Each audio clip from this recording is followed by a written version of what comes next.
Bismillahirrahmanirrahim. Assalamu alaikum students. Today we are going to study about muscles and disorders of skeletal system.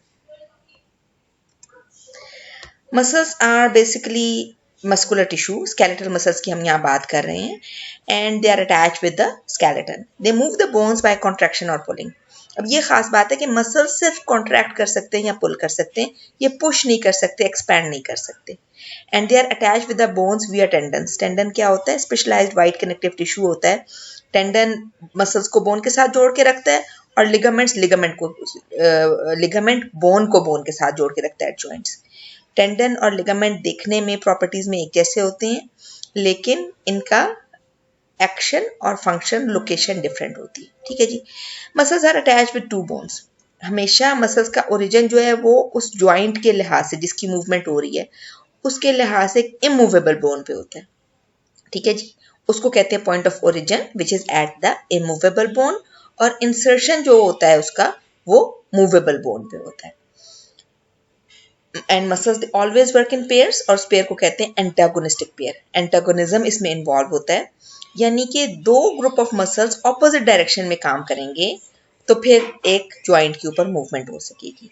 इसमें एक होता है flexor muscle, या एक group of muscle होता है जो कि बेंडिंग करता है, उसको कहते हैं फ्लेक्सर मसल्स. बेंडिंग के प्रोसेस को फ्लेक्शन भी कहते हैं. और सेकेंड ग्रुप ऑफ मसल्स होता है जो कहलाता है extensor muscle, which is responsible for the straightening of that joint, कि उस ज्वाइंट को स्ट्रेट करना जो है वो इसका काम है. यानी कि देखें, अगर ये बाजू में मुड़ रहा है तो फ्लेक्सर मसल इसको मोड़ने में, बेंड करने में काम करेंगे, और जब ये स्ट्रेट हो रहा है तो एक्सटेंसर मसल्स काम करेंगे. ये देखें, मसल्स जो हैं रिलैक्स फॉर्म में ज़रा लंबे से हो सकते हैं, क्योंकि उस वक़्त उनके अंदर जो है मॉलिक्यूलर अरेंजमेंट, स्ट्रक्चर्स की अरेंजमेंट ऐसी होती है कि वो अपनी साइज इंक्रीज कर सकते हैं. और जब मसल्स कॉन्ट्रैक्ट करते हैं तो वो छोटे हो जाते हैं. अब छोटे वो जोर लगा के हो सकते हैं, लंबे वो पुश करके नहीं हो सकते. लंबे वो तब होते हैं जब दूसरी साइड से मसल्स उनके ऊपर काम करें. So this is a relax muscle जब ये ज्वाइंट जो है ये स्ट्रेट है, क्योंकि ये फ्लेक्सर मसल है. जब ये काम करेगा, इस फ्लेक्सर मसल का नाम है बाइसेप, जो हमारे बाजू को कोहनी के जॉइंट पे, एल्बो के जॉइंट पे मोड़ने के काम आता है. सो बाइसेप मसल जब कॉन्ट्रैक्ट करेगा तो वो इस तरह मोटा सा हो जाएगा. आप अपने बाजू के इस वाले हिस्से के ऊपर दूसरा हाथ रखें, ठीक है, और आप अपने बाजू को बेंड करके देखें तो यहाँ पे आपको जैसे आप बेंड करेंगे, और अगर खासतौर पे कोई वजन उठा के बेंड करेंगे तो यहाँ पे आपको मसल मोटा हुआ होता हुआ लगेगा. जब मसल रिलैक्स होता है तो पतला और लंबा हुआ होता है, और जब कॉन्ट्रैक्ट करता है तो छोटा और मोटा हो जाता है. अब इस चीज को इस डायग्राम में देखें, ये क्या हो रही है? फ्लेक्शन हो रहा है. This is bending of elbow joint. और कौन सा मसल फ्लेक्शन कर रहा है? ये वाला मसल. इस मसल का क्या नाम है? बाइसेप. जिस वक्त बाइसेप कॉन्ट्रैक्ट कर रहा है, मोटा सा हो गया है, उस वक्त जो दूसरा मसल है, इसका एंटेगोनिस्टिक पेयर का दूसरा मसल जो एक्सटेंसर मसल है, वो अभी पतला लंबा सा है. ठीक है जी. बाइसेप मसल कॉन्ट्रैक्ट कर रहा है, मोटा हो गया है, और ये क्या कर रहा है? फ्लेक्शन, क्योंकि ये एक फ्लेक्सर मसल है. और इस वक्त इसका साथी जो इसके ऑपोजिट डायरेक्शन में काम करता है वो रिलैक्स हुआ हुआ है, पतला लंबा सा हो गया. जब बाजू ने सीधा होना है, एल्बो जॉइंट ने जब स्ट्रेट होना है, straightening of elbow joint depends on the extensor muscle. ये पीछे की तरफ जो मसल है, बाजू के आगे की तरफ जो मसल होता है वो होता है बाइसेप, जो बाजू को मोड़ने के काम आता है एल्बो जॉइंट पे. बाजू के पीछे की तरफ जो मसल होता है वो होता है ट्राइसेप, जो बाजू को सीधा करने के काम आता है एट द एल्बो जॉइंट. अब जिस वक्त बाजू सीधा कर रहे हैं तो कौन सा मसल काम कर रहा है? Tricep, extensor muscle. ये कॉन्ट्रैक्ट हुआ हुआ है, शॉर्ट हुआ हुआ है, थिक हुआ हुआ है, और इस वक्त बाइसेप मसल रिलैक्स हुआ हुआ है और पतला लंबा सा हुआ हुआ है. यही एग्जांपल है आपकी बुक में एक्शन ऑफ एंटागोनिस्टिक मसल्स की, biceps and triceps at elbow joint. ये देखें, ये बाइसेप मसल है, ये इसका ओरिजिन है और ये इसका इंसर्शन है. और जब बाइसेप कॉन्ट्रैक्ट करता है उस वक्त ट्राइसेप रिलैक्स करता है, और ट्राइसेप इस वक्त एक्सटेंडेड हालत में. ठीक है, ये देखिए ट्राइसेप पतला सा हुआ है और लंबा हो गया.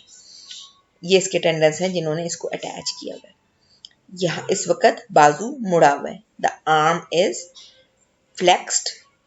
Flexor muscle has contracted and it has caused bending of the elbow joint.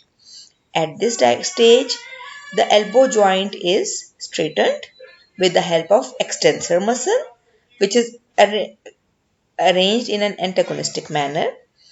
At this point, tricep is contracted and bicep is relaxed. Okay ये बात आपने नोट करनी है कि दोनों जो ये मसल्स हैं, बाइसेप मसल और फ्लेक्सर मसल, ये किधर अटैच है, इनका ओरिजिन किधर है, पेक्टोरल गर्डल में। पेक्टोरल जो बोन्स हैं, शोल्डर की बोन्स, यहाँ पे ये अटैच है इनका ओरिजिन, और इंसर्शन इन दोनों का किधर है, एल्बो जॉइंट के बाद जो नेक्स्ट बोन्स हैं, रेडियस और अल्ना। ठीक है जी। So origin is at the immovable, इस जॉइंट के लिहाज से एल्बो को जब हम बेंड कर रहे हैं या स्ट्रेट कर रहे हैं तो उस वक्त जो इमूवेबल बोन है वो पेक्टोरल गर्डल है, और जो मूवेबल बोन है जहां इंसर्शन है वो आफ्टर एल्बो रेडियस और अल्ना है। ठीक है जी, ये रेडियस है और ये अल्ना है, तो इनका point of insertion movable bone के साथ है। Next we are going to study about disorders of skeleton. There are two disorders which are discussed in your book, osteoporosis and arthritis. Osteoporosis, osteo का मतलब है bone, porosis का मतलब है porous होना. It is a bone disease in old people which is due to decreased intensity of bones due to loss of calcium and phosphorus. ये देखें, ये normal bone है जिसके अंदर गैप्स इतने ज़्यादा नहीं है, पोर्स इतने ज़्यादा नहीं। क्यों? क्योंकि ये बोन सारी फिल्ड है कैल्शियम और फॉस्फोरस से। जैसे जैसे ओल्ड एज होती चली जाती है तो कैल्शियम और फॉस्फोरस डिपॉजिट कम होते हैं, रिमूव ज़्यादा होते हैं। कुछ लोगों में ज़्यादा ही हो जाता है, हत्ता कि वो बोन्स इस तरह की हो जाती हैं, बिल्कुल अंदर से खोखली और खाली। रीजंस क्या होती है? मेल न्यूट्रिशन, जिसकी डाइट में कैल्शियम और फॉस्फेट और विटामिन डी की डेफिशिएंसी होगी, यानी मिल्क और मिल्क प्रोडक्ट्स कम लेंगे जो लोग सारी ज़िंदगी, तो उनमें ये डिजीज होने के बहुत चांसेस हैं। लैक ऑफ फिजिकल एक्टिविटी, जितना मर्जी हम अच्छा खा पी लें, जब तक हम अपने बॉडी को सही तरह इस्तेमाल नहीं करते तो हमारे बोन्स और मसल स्ट्रांग नहीं होते। कैल्शियम और फॉस्फोरस तब डिपॉजिट होते हैं जब हम फिजिकल एक्टिविटी करें। देन इन फीमेल्स एक रीजन होती है डेफिशिएंसी ऑफ एस्ट्रोजन हार्मोन, वो आगे हम एक स्लाइड में डिस्कस करेंगे। And with age there is a decrease in growth hormone, और ग्रोथ हार्मोन का एक इंपॉर्टेंट रोल है डिपोजिशन ऑफ कैल्शियम और फॉस्फेट में। तो जब ग्रोथ हार्मोन कम हो जाता है तो जाहिर सी बात है कि बोन्स के अंदर कैल्शियम और फॉस्फेट भी कम हो जाता है। ये बात समझने की है कि बोन्स के अंदर कैल्शियम और फॉस्फेट का डिपॉजिट होना और रिमूव होना एक कंटिन्यूअस प्रोसेस है। और ऑस्टियोपोरोसिस के बारे में कहते हैं कि ये वो बीमारी है, ये बुढ़ापे की वो बीमारी है जिसका आगाज बचपन में होता है। यानी जिन्होंने बचपन में दूध अच्छी तरह पिया, अच्छी तरह फिजिकल एक्टिविटी की और हेल्दी लाइफस्टाइल को फॉलो किया, उनकी बोन्स लंबे अरसे तक ऐसी रहेंगी। लेकिन जिन्होंने बचपन में ही अच्छी डाइट नहीं ली, हेल्दी फूड नहीं ली, जंक फूड ही लेते रहे और फिजिकल एक्टिविटी भी नहीं की, तो उनकी बोन्स जल्दी से इस फॉर्म में पहुंच जाएंगी। और एक बात मेल न्यूट्रिशन के साथ ये भी है कि जो रॉन्ग फूड है, जैसे कि कार्बोनेटेड ड्रिंक्स, जैसे कि कैफिनेटेड ड्रिंक्स, इनका बहुत रोल है बोन्स के अंदर से कैल्शियम और फॉस्फेट को रिमूव करने का। तो जितने हम कोल्ड ड्रिंक्स और चाय, कहवा, कॉफ़ी ज़्यादा पियेंगे, हम अपनी बोन्स को ज़्यादा से ज़्यादा पोरस करते चले जाएंगे। अच्छा, नॉर्मल बोन देखें, अगर स्कैन में इस तरह की नज़र आएगी तो ऑस्टियोपोरोसिस वालों की बोन इस तरह की नज़र आएगी।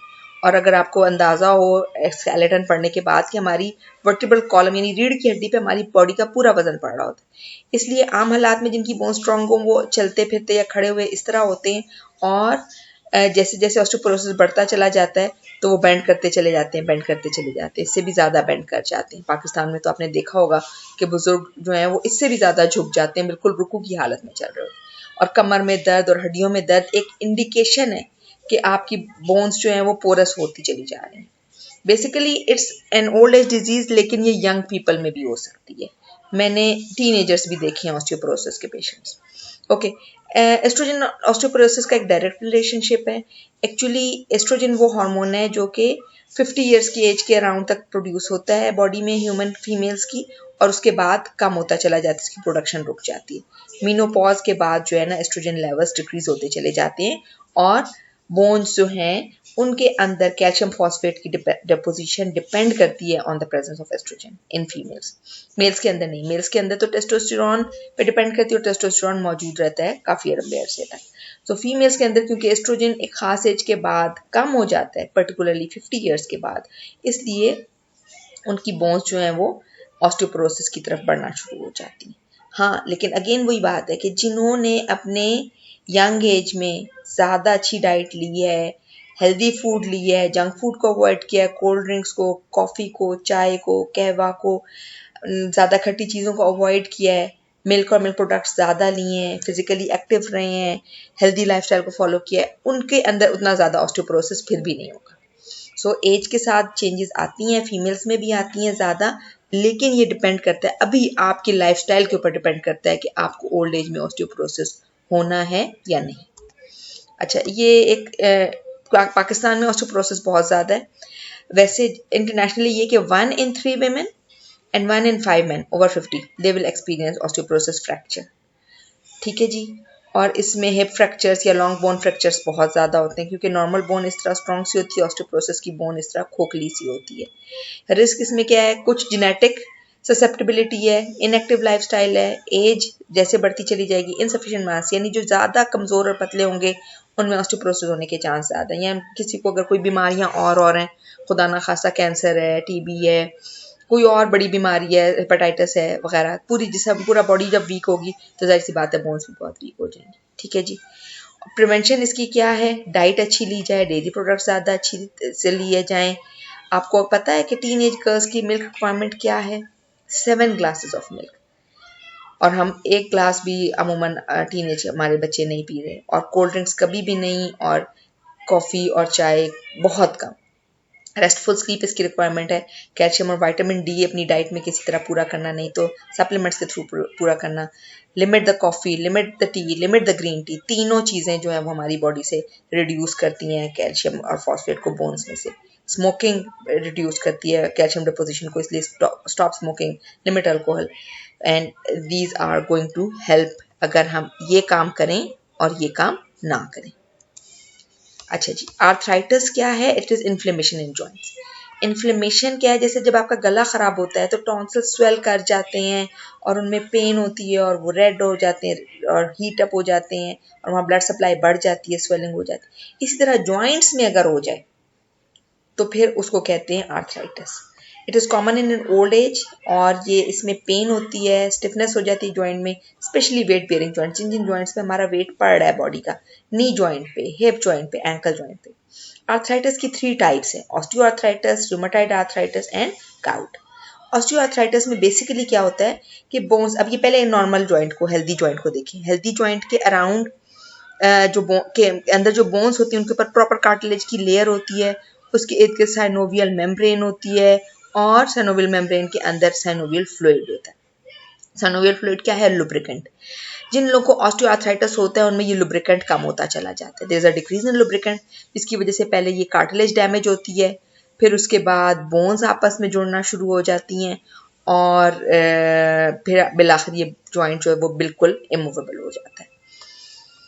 और जिन लोगों को ऑस्टियोआर्थराइटिस ज़्यादा हो, जिस बोन में भी हो, जिस जॉइंट में भी हो, वहाँ पे हो सकता है कि वो फिर उस जॉइंट को मूव ही ना कर सकें अगर वो ज़्यादा एक्सट्रीम स्टेज तक चला जाए। रूमेटॉइड, अच्छा ऑस्टियोआर्थराइटिस ओल्ड एज में होता है, रूमेटॉइड आर्थराइटिस किसी एज में भी हो सकता है। It is basically N auto immune disease, जिसमें हमारा अपना बॉडी का इम्यून सिस्टम जो है हमारे बोन के जॉइंट्स को डैमेज करना शुरू कर देता है। There is inflammation of synovial membrane, synovial membrane के ऊपर अटैक करता है इम्यून सिस्टम और उसको डैमेज करता है। इसके साथ लो ग्रेड फीवर भी होता है, फटीग यानी थकन महसूस होती है, पेन होता है, और सारे जॉइंट्स या बॉडी के कुछ खास जॉइंट्स पे बहुत ज़्यादा स्टिफनेस और स्वेलिंग हो जाती है। तो किसी भी वक्त अगर किसी को भी बुखार के साथ, हल्के बुखार के साथ जॉइंट्स में पेन ज़्यादा हो और जॉइंट्स स्वेल कर जाएं तो वो निशानी होती है रूमेटॉइड आर्थराइटिस की। उसका फ़ौरन ट्रीटमेंट कराना चाहिए। अगर ये बढ़ जाए तो फिर जॉइंट्स बिल्कुल पूरी तरह डैमेज हो जाते हैं और फिर उनकी मोबिलिटी बुरी तरह डैमेज हो जाती है, यानी उनको हिला नहीं सकते। The third type of arthritis is gouty arthritis, और ये भी जनरली किसी भी एज में हो सकता है। ओल्ड एज में ज़्यादा होता है, लेकिन ख़ास तौर पे उन लोगों को होता है जिनमें यूरिक एसिड के लेवल ब्लड में हाई होते चले जाते हैं। जब ब्लड में आम हालात में यूरिक एसिड को यूरिन के ज़रिए रिमूव हो जाना चाहिए, लेकिन अगर डाइट में प्रोटीन ज़्यादा हो, या कुछ लोगों का मेटाबॉलिज्म ऐसा होता है कि उनके अंदर यूरिक एसिड बनता ही रहता है, और पानी कम पिए।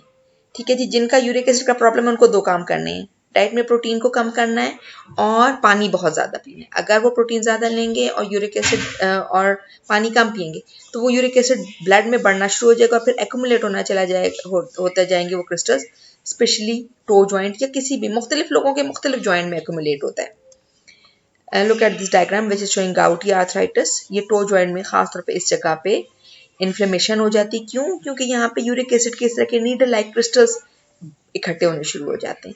तो deposit of uric acid crystals जो है ना वो जनरली इधर, लेकिन बाज़ लोगों में और जॉइंट्स में भी हो सकती है। किसी को एंकल जॉइंट में होती है, किसी को शोल्डर जॉइंट में होती है, किसी को नीज में होती है।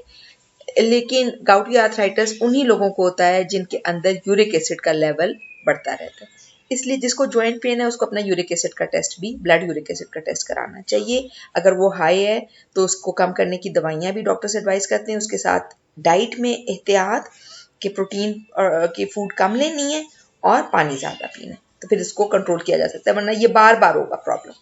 अच्छा, यहाँ पे ऑस्टियोआर्थराइटिस इस डायग्राम में ऑस्टियोआर्थराइटिस और रूमेटॉइड आर्थराइटिस को कंपेयर किया गया। ऑस्टियोआर्थराइटिस में क्या होता है, साइनोवियल मेम्ब्रेन नहीं डैमेज होती, सिर्फ साइनोवियल फ्लूइड कम हो जाता है, जिसकी वजह से बोन्स एक दूसरे के करीब आ जाती हैं, रगड़ खाने लगती हैं और कार्टिलेज टूट जाती है। जब कार्टिलेज टूट जाती है तो बोन्स आपस में टकराने लगती हैं, और फिर जब बोन्स आपस में टकराती हैं तो उसके कोने निकलने शुरू हो जाते हैं। वो बहुत तकलीफ देती हैं, उस जॉइंट को मूव करना बहुत तकलीफ दे हो जाता है, और पेशेंट अमूमन उस जॉइंट को मूव नहीं करता ताकि वो जॉइंट्स वहाँ पे जुड़ जाते हैं। जिस तरह फ्रैक्चर हील होता है ना और जॉइंट्स और बोन्स जुड़ जाती हैं, इसी तरह उनके दो बोन्स जब टूट फूट के एक दूसरे के करीब आती हैं तो वो फ्रैक्चर हीलिंग वाला काम वहाँ पे होता है और वो बोन्स जुड़ जाती हैं। तो ये अगर ऐसा प्रॉब्लम जैसे ही शुरू हो तो फ़ौरन से डॉक्टर से एडवाइस लेनी चाहिए, या इंटरनेट पे टॉपिक्स पढ़ें कि ऑस्टियोआर्थराइटिस क्यों होता है, इसके क्या सिम्टम्स हैं, इसको कैसे प्रिवेंट किया जा सकता है। लेकिन बहरहाल इसमें फैमिली हिस्ट्री का भी रोल होता है, लेकिन हमारी अपनी एक्सरसाइज एक्टिविटी, पूरी ज़िंदगी हमने कितना हेल्दी लाइफस्टाइल फॉलो किया है, हमने अपने वेट को कितना अच्छा मैनेज किया है, हमने अपनी डाइट को कितना अच्छा रखा है, तो हम ऑस्टियोआर्थराइटिस को डिले कर सकते हैं या कम कर सकते हैं। ठीक है जी। अगर आपकी फैमिली में ऑस्टियोआर्थराइटिस है तो आप you are at risk of getting osteoarthritis, and you should maintain your healthy weight. You should do exercises properly, regularly, and you should take healthy diet and stress free life. अच्छा, इसके मुकाबले में rheumatoid arthritis में क्या होता है कि जो साइनोवियल मेम्ब्रेन है जॉइंट्स के अराउंड, उसके ऊपर हमारा इम्यून सिस्टम अटैक करना शुरू कर देता है, वहाँ स्वेलिंग हो जाती है, इन्फ्लेमेशन हो जाती है, कार्टिलेज के ऊपर भी डैमेज शुरू हो जाता है, कार्टिलेज वियर अवे करता है, बोन्स जो है वो आपस में जुड़नी शुरू हो जाती हैं, और सिर्फ ये प्रॉब्लम नहीं होता लेकिन स्वेलिंग भी हो जाती है। रूमेटॉइड आर्थराइटिस किसी भी एज में किसी भी शख्स को हो सकता है। इसकी निशानी क्या है कि हल्का बुखार होगा, थकन होगी, और पूरे जिस्म के जॉइंट्स या जिस्म के किसी हिस्से के, हाथ के या पाँव के सारे जॉइंट्स स्वेल करना शुरू हो जाएंगे, उनमें दर्द होगा, हिलाने में बहुत तकलीफ होगी। फ़ौरन डॉक्टर के साथ आपको कंसल्ट करने की ज़रूरत है और उसको प्रॉपर ट्रीट करने की ज़रूरत है, अदरवाइज़ ये बढ़ता जाएगा और खुदा न खास्ता आपके वो जॉइंट्स हिलने के काबिल नहीं रहेंगे। So that's all for today.